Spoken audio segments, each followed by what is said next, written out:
નમસ્કાર. Jafrabad marine police station દ્વારા Jafrabad auditorium hall ખાતે માછીમાર જાગૃતિ કાર્યક્રમ યોજાયો હતો. કાર્યક્રમમાં માછીમારોને દરિયાઈ સુરક્ષા, લાઈફ જેકેટનો ફરજિયાત ઉપયોગ અને કટોકટીની સ્થિતિમાં તાત્કાલિક મદદ મેળવવા અંગે માર્ગદર્શન આપવામાં આવ્યું હતું. આ પ્રસંગે અમરેલી જિલ્લા પોલીસ અધિક્ષક સંજય ખરાત ઉપસ્થિત રહી માછીમારો સાથે સંવાદ કર્યો હતો અને દરિયામાં સલામતીના નિયમોનું ચુસ્તપણે પાલન કરવા અપીલ કરી હતી. કાર્યક્રમમાં સમાજના આગેવાનો, બોટ એસોસિએશનના પ્રતિનિધિઓ, માછીમારો તથા ગ્રામજનો મોટી સંખ્યામાં ઉપસ્થિત રહ્યા હતા. વધુ સમાચાર માટે જોડાયેલા રહો. RP Gujarat news, Rajkot. Police અને સાથે સાથે ગુજરાત સરકારશ્રીના જે પણ અન્ય વિભાગ છે એ સતત કાર્યરત છે, પરંતુ અમુક વખતે આ નિસર્ગ છે અને નિસર્ગમાં સામે આપણે માનવી બહુ નાના પડે છે. ગયા વર્ષે આ જ દિવસોમાં મને તારીખ હજી યાદ છે, 19 તારીખ હતી અને તે દિવસે આપણા ત્યાં એક દુર્ઘટના બનવા પામેલ હતી, જેમાં આપણા વિસ્તારના 2 અને બાજુના જિલ્લામાંથી 1 આમ કરીને કુલ 3 બોટ પાણીમાં ખરાબ વાતાવરણના કારણે ડૂબી ગઈ હતી. અને આમાં અમુક પ્રશાસનને પણ અને આપને પણ અને સરકારને પણ કદાચ એવી મુશ્કેલી રહે છે કે આમાં કરાય તો શું કરાય.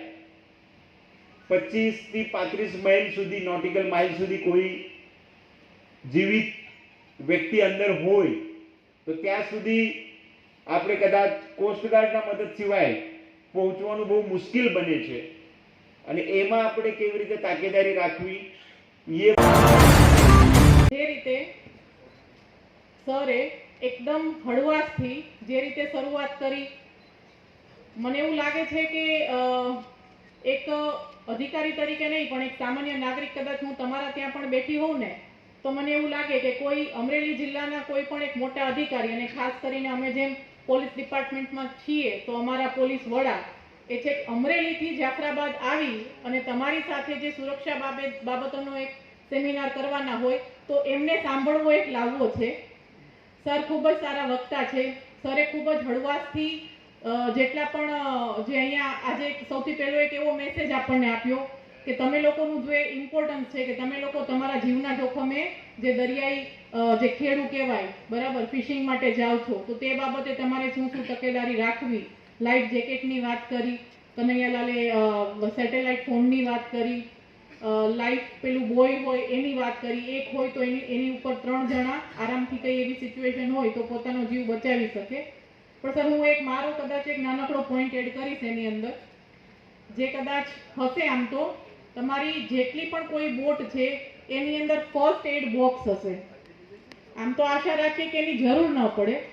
અને ફર્સ્ટ એડ બોક્સમાં પણ મને એવું લાગે કે તાવ આ તે એની અંદર ટેબ્લેટ હોય જ, પણ ધનુરનું ઇન્જેક્શન, કેમ કે બોર્ડની અંદર આઈ થિંક જે કંઈ હોય એ લોખંડની વસ્તુઓ, પાના પકડ જે કાંઈ છે એનાથી સજ્જ હોય, તો એ ધનુરનું ઇન્જેક્શન રાખવું. કેમ કે તમે ત્યાંથી કદાચ એવું કંઈ તમને વાગી જાય અને તમે અહીંયા સુધી આવો અને વચ્ચે એવી કંઈ જરૂર પડે તો સરે જેમ કીધું કે નજીકના સમયમાં આપણે જે સેફટી બાબતનો એક ડીપ આપણે સેમિનાર કરશું, એક ટ્રેનિંગ આપશું કે તમારે કંઈ પણ આવી સિચ્યુએશન હોય તો એને તમારે કઈ રીતે ટેકલ કરવી. તો સરની આ મંચ ઉપરથી જે પહેલ જે છે જેની સરે ઘોષણા કરી તે દર્શાવે છે કે સર ના ફક્ત અહીંયા આવીને અહીંયાથી નજીકના ભવિષ્યનું પણ વિચારીને કે જે ખરેખર જે ખલાસીઓ જે અત્યારે દરિયામાં ગયેલા છે એની ઉપસ્થિતિમાં એમને પ્રોપર ટ્રેનિંગ આપી અને અધિકારી તરીકે અને તંત્ર તરીકે કે ભાઈ તમામની જે જીવનની સુરક્ષા જે છે એ કઈ રીતે સુનિશ્ચિત કરી શકાય એનું સૌથી આજે આપણને એક સરસ લાઈવ એક ઉદાહરણ